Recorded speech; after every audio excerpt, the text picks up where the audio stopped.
Hello guys, চলে এলাম সকাল সকাল। সকাল সকাল মানে কি রান্না করব, কি খাওয়াতে হবে, বর ছেলে কি দিয়ে খাবে, কি ভালো খাবে, ওইটাই তো মনে আসে না কোনটা রান্না করব। তো কালকে তো গেছিলাম বিকেলে ওই যে শাক, মানে শাক মানে কি ওই ধনে পাতা, পুদিনা, কোথমির ওইগুলো আনতে গেছিলাম। তো আমাকে দিয়েছে পুদিনা, নিয়ে এসেছি 5 টাকার অনেকগুলো পুদিনা দিয়েছে, দেখাচ্ছি বন্ধুরা।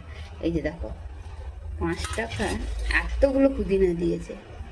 এই যে আরও ছাড়িয়েছি এখানটায়। তো বসে বসে ভাবলাম যে পুদিনা পাতা এতগুলো নিয়ে আমি কি করব। তো আমাদের দেশের ভাষায় যেটা চাটনি বলে, ওইটা করব। ওইটা করলে ছেলেটা খাবে না। মানে আমার মা যেমন চাটনি করতো চিনি টিনি দিয়ে, তেঁতুল টেতুল দিয়ে, ওইটা করলে হবে না। একটা নতুন ধরনের করার চেষ্টা করছি এই পুদিনা পাতা দিয়ে। আমি করে দেখাবো বন্ধুরা, কেমন লাগে তারপরে বলবে আমাকে। একটু আলাদা আলাদা না রান্না করলে মুখে কি লাগে এই গরমের দিনে, তাই না? হোক বন্ধুরা, এটা করে দেখাবো আমি, পুদিনার চাটনি।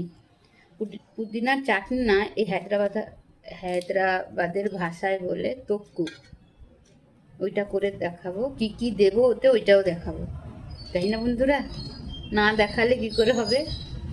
আমি যেমন দেখাই তোমরাও দেখাবে বন্ধুরা, কি রান্না করছো, কি মশলা পড়ছে।